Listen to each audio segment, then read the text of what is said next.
ಎಲ್ಲರಿಗೂ ವೀರು ಕನ್ನಡ ಯೂಟ್ಯೂಬ್ ಚಾನೆಲ್ಗೆ ಆತ್ಮೀಯವಾದ ಸ್ವಾಗತ. ನಾನು ನಿಮ್ಮ ವೀರು ಕನ್ನಡ ಸರ್. ಇನ್ನೂ ಕೂಡ ನನ್ನ ಚಾನೆಲ್ ಅನ್ನ ಸಬ್ಸ್ಕ್ರೈಬ್ ಮಾಡ್ಕೊಂಡಿಲ್ಲ ಅಂದ್ರೆ ಸಬ್ಸ್ಕ್ರೈಬ್ ಮಾಡ್ಕೊಳ್ಳಿ. ಹಾಗೆ ನಿಮ್ ಸ್ನೇಹಿತರಿಗೂ ಕೂಡ ನನ್ನ ಚಾನೆಲ್ ಬಗ್ಗೆ ಮಾಹಿತಿಯನ್ನ ನೀಡಿ ಅಂತ ಹೇಳ್ತಾ ನನ್ನ ಚಾನೆಲ್ ಲೈಕ್ ಮಾಡ್ಬೋದು. ಹಾಗೆ ಐಪ್ ಅನ್ನುವಂತ ಒಂದು ಸಿಂಬಲ್ ಕಾಣಿಸುತ್ತೆ, ಐಪ್ ಕೂಡ ಮಾಡ್ಬೋದು ಅಂತ ಹೇಳ್ತಾ, ಹಾಗೆ ಥ್ಯಾಂಕ್ಸ್ ಅಂತ ಹೇಳಿ ಸೂಪರ್ ಚಾಟ್ ಕೂಡ ಮಾಡ್ಬೋದು ಅಂತ ಹೇಳ್ತಾ, ಈಗ ನೇರವಾಗಿ ನಾವು ಬಿಸಿಲ್ಗುದುರೆಯ ಬೆನ್ನು ಹತ್ತಿ ಭಾಗ 2ರ ಬಗ್ಗೆ ಇವತ್ತಿನ ತರಗತಿಯಲ್ಲಿ ಚರ್ಚೆ ಮಾಡೋಣ. ಸಾರಾ ಅಬೂಬಕರ್ ಅವರು ಬರೆದಿರ್ತಕ್ಕಂತಹ ಈ ಒಂದು ಕಥಾ ಭಾಗ ನೋಡಿ. ನಾವು ಇಂದಿನ ಕಥಾ ಭಾಗದಲ್ಲಿ ಅಥವಾ ಇಂದಿನ ಭಾಗದಲ್ಲಿ ಕೆಲವೊಂದು ವಿಚಾರಗಳ ಬಗ್ಗೆ ಚರ್ಚೆಯನ್ನ ಮಾಡಿದ್ದು. ಈಗ ಹಮೀದ್ ಏನ್ ಮಾಡ್ತಾ ಇದ್ದಾನೆ, ಅವನು ದುಬೈಗೆ ಹೋಗ್ಬೇಕು ಅಥವಾ ಅವನನ್ನ ದುಬೈ ಕಳಿಸ್ಬೇಕು ಅಂತ ಹೇಳಿ ಅಕ್ಕ ಮತ್ತೆ ತಾಯಿ ಎಷ್ಟು ಶ್ರಮವನ್ನ ಪಡ್ತಾ ಇದ್ರು. ಹಾಗೇನೆ ಅವನು ಈಗ ಏನ್ ಮಾಡಿದ, ಒಂದ್ ಕಡೆ ಹೋಗಿದ್ದಾನೆ, ಕೇಳ್ಕೊಂಡ್ ಬಂದಿದ್ದಾನೆ. ಅಲ್ಲಿ 40,000 ರೂಪಾಯಿ ಹೇಳ್ತಾ ಇದ್ದಾರೆ ವೀಸಾ ಪಾಸ್ಪೋರ್ಟ್ ಮಾಡ್ಕೊಡೋದಕ್ಕೆ. ಈಗ ಈಗ ಆ ಕಜ್ಜಮ್ಮನ ಹತ್ರ ಹೇಳಿದಂತಹ ಸಂದರ್ಭದಲ್ಲಿ ಕಜ್ಜಮ್ಮ ಏನ್ ಮಾಡ್ತಾ ಇದಾರೆ, ಯಾ ಅಲ್ಲ, ನಮಗೆ ಅಷ್ಟೊಂದು ಹಣವನ್ನ ಯಾರು ಕೊಡ್ತಾರೆ ಅಂತ ಅಲ್ಲನನ್ನ ಪ್ರಾರ್ಥನೆ ಮಾಡ್ತಾ ಇರ್ತಕ್ಕಂಥದ್ದು. ನೋಡು, ಇದನ್ನೆಲ್ಲ ಬಿಟ್ಬಿಟ್ಟು ಅಲ್ಲಿ ಒಂದ್ ಕಡೆ ಆ ತುಂಬಾ ಬೇಜಾರಾಗೋಗುತ್ತೆ ಯಾರಿಗೆ, ಕಜ್ಜಮ್ಮನಿಗೆ. ನೋಡು, ನೀನು ಈ ದುಬಾಯ್ ಆಸೆಯನ್ನ ಬಿಟ್ಬಿಟ್ಟು ಇಲ್ಲೇ ಎಲ್ಲಾದ್ರೂ ಒಂದು ಕೆಲಸವನ್ನ ಹುಡುಕೋ ಅಂತ ತನ್ನ ಮಗನಾಗಿರ್ತಕ್ಕಂತಹ ಹಮೀದನಿಗೆ ಕಜ್ಜಮ್ಮ ಹೇಳ್ತಕ್ಕಂಥದ್ದು. ಸರಿ, ಇಷ್ಟೆಲ್ಲ ಆದ್ಮೇಲೆ ಕೊನೆಗೂ ಕೂಡ ಆ ಅಲ್ಲೇನೆ ಬಂದರಿನಲ್ಲಿ, ಹಡಗು ನಿಲ್ದಾಣ ಏನ್ ಕರಿತೀವಿ ಬಂದರು, ಆ ಬಂದರಿನಲ್ಲಿ ಯಾವುದೋ ಒಂದು ಅಂಗಡಿಯ ಅಲ್ಲಿ ದಿನಗೂಲಿಯ ಕೆಲಸವನ್ನ ಹಮೀದ್ ಹುಡಿಕೊಳ್ತಾನೆ. ಹುಡಿಕೊಂಡು ಅವನು ಬೆಳಗ್ಗೆಯಿಂದ ಸಂಜೆವರೆಗೂ ಆ ಅಂಗಡಿಯಲ್ಲಿ ಕೆಲಸ ಮಾಡ್ತಾ, ಹಾಗೇನೆ ಸಂಜೆ ಮನೆಗೆ ಮರಳುವಾಗ ಮೀನೋ ತರಕಾರಿಯೋ ತಂದು ಅಥವಾ ಸಕ್ಕರೆ ಚಾಪುಡಿ ತಂದು ಮನೆಗೆ ಸಹಾಯವನ್ನ ಮಾಡ್ತಾ ಇರ್ತಾನೆ. ಹೀಗೆ ಇರ್ತಾ ಇರ್ಬೇಕಾದ್ರೆ ತಾಯಿ ಮತ್ತೆ ಅವನನ್ನ ಬೈತಾನೆ ಇರ್ತಾರೆ.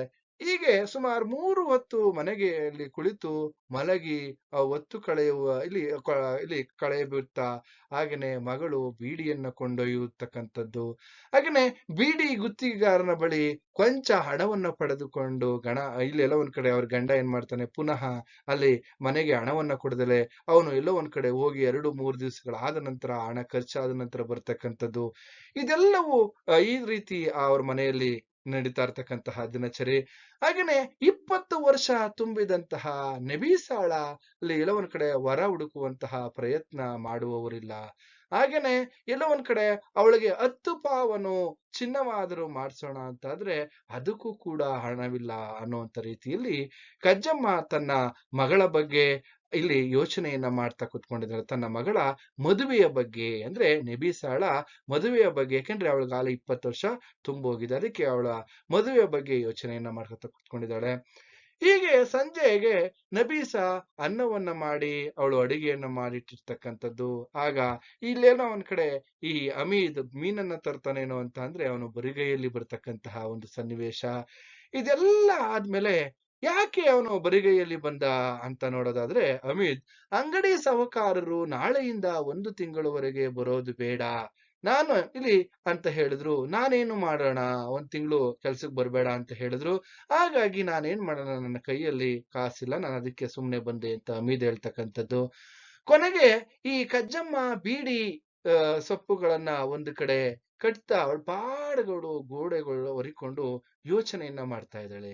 ಏನು ಈ ಇಡೀ ನನ್ನ ಸಂಸಾರದಲ್ಲಿ ಈ ಬಡತನ ಅಂತಕ್ಕಂಥದ್ದು ಇಷ್ಟರ ಮಟ್ಟಿಗಿದೆಯಲ್ಲ ಅಂತ ಒಂದ್ ಕಡೆ ಇಡೀ ಮನೆಯಲ್ಲಿ ಸ್ಮಶಾನ ಮೌನ ಆವರಿಸಿದೆ. ಹೀಗಾಗಿ ಏನ್ ಮಾಡೋದು, ನನಗೆ 50 ಎಲ್ಲ ಒಂದ್ ಕಡೆ ಇವತ್ತು ಏಜೆಂಟರ್ ಸಿಕ್ಕಿದ್ರು, ಅವ್ರಿಗೆ 25,000 ಕೊಟ್ಟರೆ ಹೇಗಾದರೂ ಮಾಡಿ ವೀಸಾ ಮಾಡ್ಕೊಡ್ತಾರಂತೆ ಅಂತ ಹಮೀದ್ ಹೇಳ್ದ. ಅಮ್ಮ, ಇವತ್ತು ನನಗೆ ಏಜೆಂಟರ್ ಸಿಕ್ಕಿದ್ರು, ನೀನು ಏನಾದ್ರೂ ಮಾಡಿ 20,000 ಕೊಟ್ಟು ಇಲ್ಲಿ 25,000 ಕೊಟ್ರೆ ಅವರು ವೀಸಾ ಮಾಡ್ಕೊಡ್ತಾರೆ ಅಂತಕ್ಕಂಥದ್ದು. ಹಾಗೆ ಒಂದ್ ಕಡೆ ಇಲ್ಲಿ ಕಜ್ಜಮ್ಮನಿಗೆ ಜಿಗುಪ್ಸೆ ಮತ್ತು ಸಂಕಟ ಎರಡೂ ಕೂಡ ಕಾಡ್ತಾ ಇದಾವೆ. ಯಾಕೆಂದ್ರೆ ಒಂದ್ ಕಡೆ ಕಣ್ಣೀರನ್ನ ಹಾಕ್ತಾ ಅವ್ರು ಎಲ್ಲಿಂದ ಹಣವನ್ನ ತರೋದು, 25,000 ಯಾರು ಕೊಡ್ತಾರೆ ನಮ್ಗೆ ಅಂತಕ್ಕಂಥದ್ದು. ಇನ್ನೊಂದ್ ಕಡೆ ಇನ್ನ ಅಲ್ಲಿ ಒಂದ್ ಕಡೆ ಅಯ್ಯ ತುಂಬಾ ಎಲ್ಲಿಲ್ಲದಂತಹ ಒಂದು ಸಂಕಟ. ಮರುದಿನ ಎಲ್ಲ ಒಂದ್ ಕಡೆ ಆ ಮನೆಗೆ ಅಲ್ಲೊಬ್ಬ ದೂರದ ಸಂಬಂಧಿಯಾಗಿರ್ತಕ್ಕಂತಹ ಇಸುಬು ಬರ್ತಾನೆ. ದೂರದ ಸಂಬಂಧಿಯಾಗಿರ್ತಕ್ಕಂತಹ ಇಸುಬು ಬರ್ತಕ್ಕಂಥದ್ದು. ಬಂದಾಗ ಹಮೀದ್ನನ್ನ ನೋಡಿ ಅವನು ಮನೆಯಲ್ಲಿ, ಏನೋ ನೀನ್ ಎಲ್ಲೂ ಕೆಲ್ಸಕ್ಕೆ ಹೋಗೋದಿಲ್ವೇನೋ, ಇಲ್ಲೇ ಇದೆಯೇನೋ, ಮನೆಯಲ್ಲೇ ಇರ್ತೀಯಾ ಅಂತ ಹೇಳಿದಾಗ, ಹಾಗೆ ಮಾತಿಗೆ ಮಾತು ವಿಚಾರಗಳು ಬಂದಾಗ ಆಗ ಕಜ್ಜಮ್ಮ ತನ್ನ ಗೋಳನ್ನ ತನ್ನ ದೂರದ ಸಂಬಂಧಿಯಾಗಿರ್ತಕ್ಕಂತಹ ಇಸುಬು ಹತ್ರ ಹೇಳ್ಕೊಳ್ತಾಳೆ. ಈಗ 4 ಅಕ್ಷರ ಕಲಿತ ಮೇಲೆ ಕೂಲಿ ಮಾಡಿ ಇಲ್ಲ ಒಂದ್ ಕಡೆ ಅಥವಾ ಕೆಲಸ ಇಲ್ಲಿ ಆಗಲಿಕ್ಕಿಲ್ಲ, ಅಥವಾ ದುಬೈಗೆ ಹೋಗ್ತೀನಿ ಅಂತ ಹೊರಟಿದ್ದಾನೆ, ಇಲ್ಲೆಲ್ಲಾದ್ರೂ ಕೆಲಸ ಮಾಡೋ ಅಂದ್ರೆ ನಾನ್ ದುಬೈಗೆ ಹೋಗ್ತೀನಿ ಅಂತ ಹೊರಟಿದ್ದಾನೆ, 25,000 ರೂಪಾಯಿ ಬೇಕಂತಪ್ಪ, ನಾನು ಎಲ್ಲಿಂದ ತರ್ಲಿ ಅಂತ ಹೇಳಿ ಕಜ್ಜಮ್ಮ ತನ್ನ ಮನೆಯ ಪರಿಸ್ಥಿತಿಯನ್ನ ಇಲ್ಲಿ ತನ್ನ ದೂರದ ಸಂಬಂಧಿಯಾಗಿರ್ತಕ್ಕಂತಹ ಇಸುಬು ಹತ್ರ ಹೇಳ್ಕೊಳ್ತಾನೆ.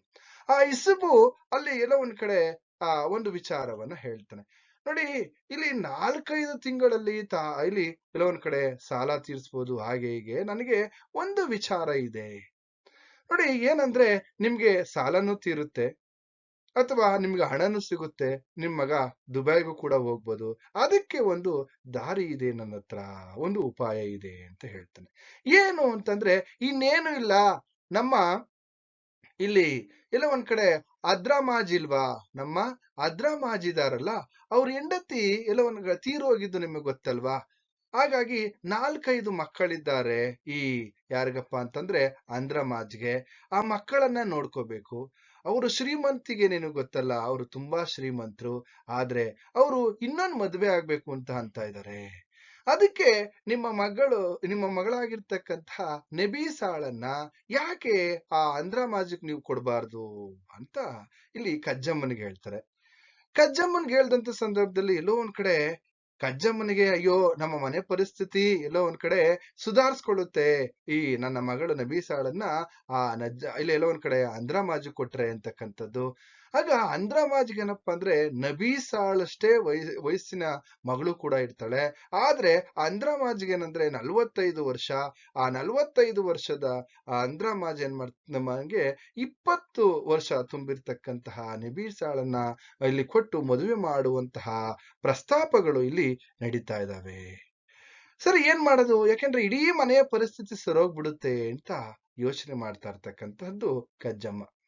ಈಗ ಕಜ್ಜಮ್ಮನ ತಲೆ ಓಡ್ತು, ಹೌದು ಯಾಕೆ ಆಗ್ಬಾರ್ದು, ಯಾಕೆಂದ್ರೆ ಮುಳುಗುತ್ತಿರುವಂತಹ ಅವರಿಗೆ ಒಂದು ಹುಲ್ಲು ಕಡ್ಡಿ ಸಿಕ್ಕಿದಂತಾಯಿತು ಈ ಒಂದು ಸುದ್ದಿ. ಆಯ್ತು ಮಾಡುವ ಅಂತ ಒಂದು ರೀತಿಯಲ್ಲಿ ಒಪ್ಕೊಳ್ಳೋ ರೀತಿಯಲ್ಲೇನೆ ಹೇಳ್ತಾ ಇರ್ತಾಳೆ ಕಜ್ಜಮ್ಮ. ಈ ಸುಬ್ಬಿ ಹತ್ರ ಮಾತಾಡ್ತಾ ಇದ್ದಾನೆ.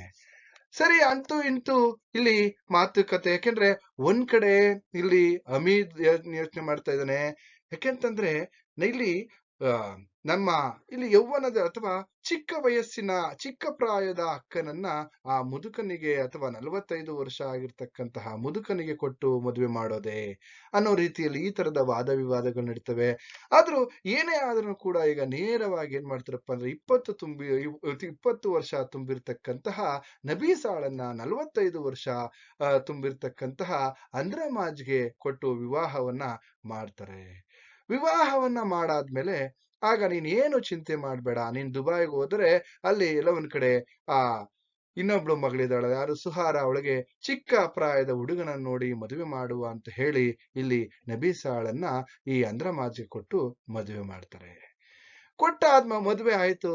ಮದುವೆ ಆದ್ಮೇಲೆ ನೋಡಿ, ಈ ನಬೀಸಾ ಇದ್ದಾಳಲ್ಲ, ತನ್ನ ತಮ್ಮನ ಸುಖಕ್ಕಾಗಿ ಅಥವಾ ಇಡೀ ತನ್ನ ಮನೆಯ ಜವಾಬ್ದಾರಿ ಕಳೆಯೋದಕ್ಕೋಸ್ಕರ, ಇಡೀ ನಮ್ಮ ಕುಟುಂಬ ಇಲ್ಲಿ ಸಂತೋಷವಾಗಿರ್ಲಿ, ಹಾಗೆ ನನ್ನ ತಮ್ಮ ದುಬೈಗೆ ಹೋಗ್ಲಿ ಅಂತ ಹೇಳಿ ಅವಳು ಏನ್ ಮಾಡ್ತಾಳಪ್ಪ ಅಂತಂದ್ರೆ ಈ ಮದುವೆಯಲ್ಲಿಯೂ ಕೂಡ ತ್ಯಾಗವನ್ನ ಮಾಡ್ತಾಳೆ. 45 ವರ್ಷದ ಅಂದ್ರಮಾಜನನ್ನ ಮದುವೆಯಾಗಿ ಈ ತನ್ನ ತಮ್ಮನ ಬದುಕಿಗೋಸ್ಕರ ಎಲ್ಲೋ ಒಂದ್ ಕಡೆ ಅವಳು ತ್ಯಾಗ ಮಾಡ್ತಕ್ಕಂಥದ್ದು ನಾವಿಲ್ಲಿ ಗಮನಿಸ್ತಾ ಹೋಗ್ಬೋದು. ಅಂತೂ ಇಂತೂ ಹಣ ಕೊಟ್ರು, ವೀಸಾ ಮಾಡಿಸ್ಕೊಂಡು ಮುಂಬೈವರೆಗೂ ಬಸ್ನಲ್ಲಿ ಹೋಗ್ತಾ ಇದ್ದಾನೆ ಹಮೀದ್. ಬಸ್ನಲ್ಲಿ ಹೋಗ್ತಾ ಅಕ್ಕ, ತಂಗಿ, ಅಪ್ಪ, ಅಮ್ಮ ಎಲ್ಲರನ್ನ ನೆನಪಿಸ್ಕೊಳ್ತಾ ಇದ್ದಾನೆ. ನನಗಾಗಿ ಅವರೆಲ್ಲ ಎಷ್ಟು ಕಷ್ಟಪಟ್ರು.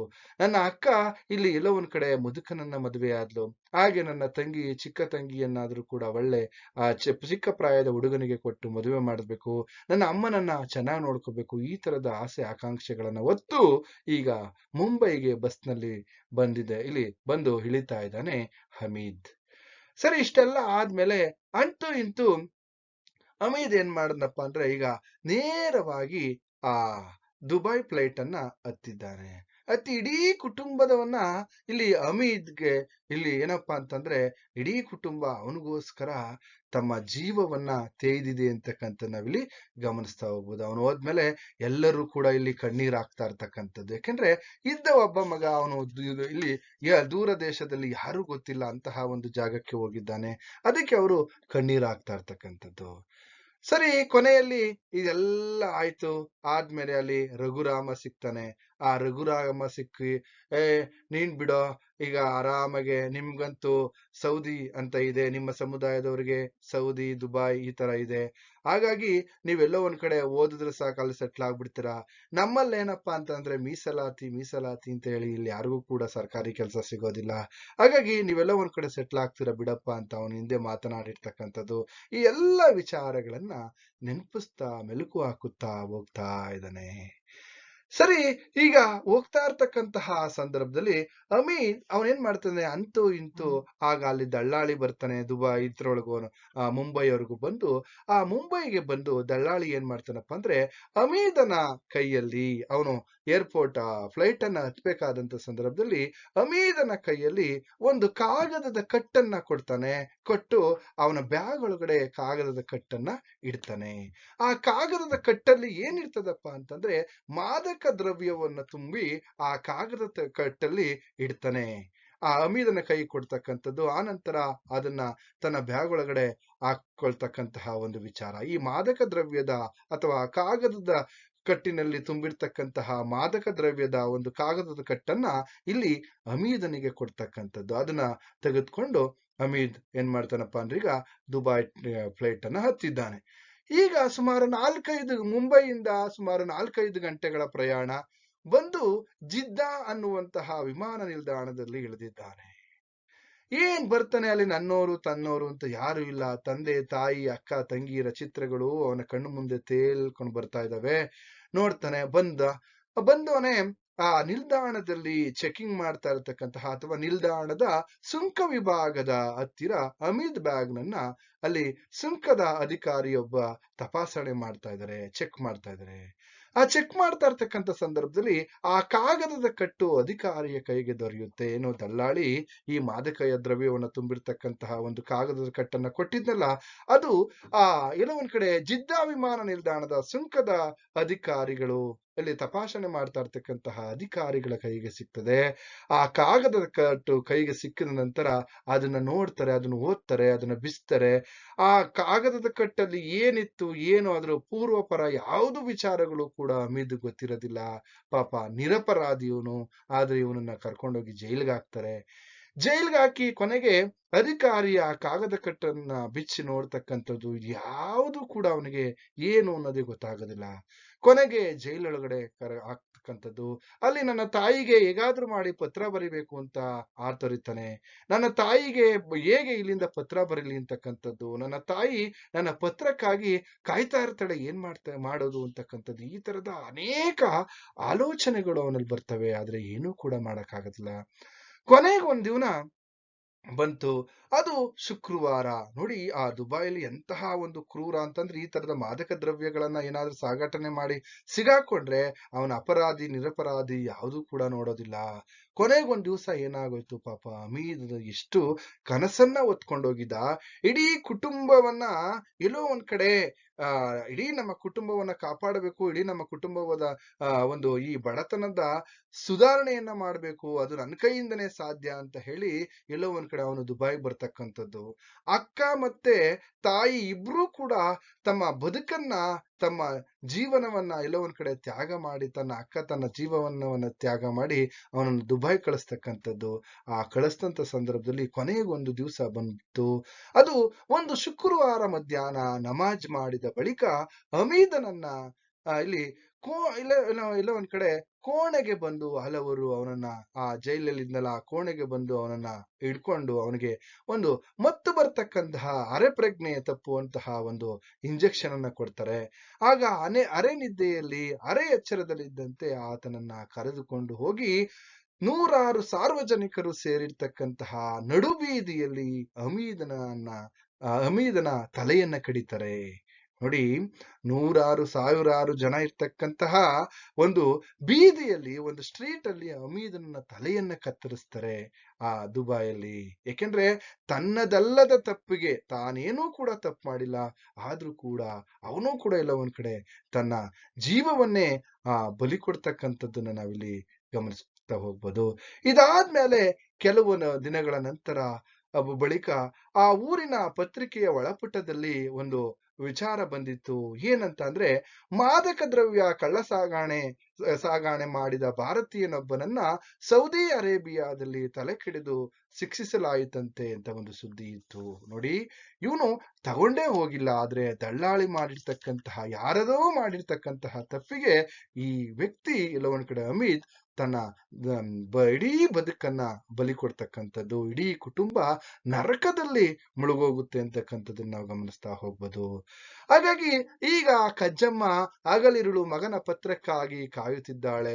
ಸೌದಿ ಅರೇಬಿಯಾದಿಂದ ಪರಿಚಯದವರು ಯಾರಾದ್ರೂ ಬಂದ ಸುದ್ದಿ ಕೇಳಿದ್ರೆ ಅಲ್ಲಿಗೆ ಓಡ್ತಾಳೆ, ಹೇಗಿದ್ದಾನೆ ನನ್ನ ಮಗ ಏನು ಅಂತ ವಿಚಾರಿಸೋದಕ್ಕೆ. ಹಾಗಾಗಿ ನನ್ನ ಮಗನನ್ನ ಕಂಡಿದ್ದೀರಾ, ನನ್ನ ಮಗ ಇಲ್ಲಿ ಹಮೀದನ ಸುದ್ದಿ ಏನಾದರೂ ನೀವು ತಿಳಿಸಬಲ್ಲಿರಾ ಅಂತ ಹೇಳಿ ಎಲ್ಲೋ ಒಂದ್ ಕಡೆ ನನ್ನ ಮಗ ಎಲ್ಲಿ ಅನ್ನೋ ರೀತಿಯಲ್ಲಿ ಒಂದು ರೀತಿಯಲ್ಲಿ ಹುಚ್ಚಿಯಾಗಿದ್ದಾಳೆ, ಮಾನಸಿಕ ಅಸ್ವಸ್ಥೆಯಾಗಿದ್ದಾಳೆ ಕಜ್ಜಮ್ಮ. ಒಮ್ಮೊಮ್ಮೆ ಮನೆಯೊಳಗೆ ಒಬ್ಬಳೇ ಕುಳಿತು ಕಲ್ಲು ಕರಗುವಂತೆ ಅಳುತ್ತಾ ಇದ್ದಾಳೆ, ತನ್ನ ದುಃಖವನ್ನ, ತನ್ನ ಆಕ್ರಂದನವನ್ನ ವ್ಯಕ್ತಪಡಿಸ್ತಾ ಇದ್ದಾಳೆ, ಇಲ್ಲಿ ತನ್ನ ಆಕ್ರೋಶವನ್ನ ವ್ಯಕ್ತಪಡಿಸ್ತಾ ಇದ್ದಾಳೆ. ಇದು ಎಲ್ಲೋ ಒಂದ್ ಕಡೆ ಕಜ್ಜಮ್ಮನ ಬದುಕಲ್ಲಿ ಕುಟುಂಬದ ಒಂದು ದುರಂತ ಅಂತ ಕೂಡ ಹೇಳ್ಬೋದು.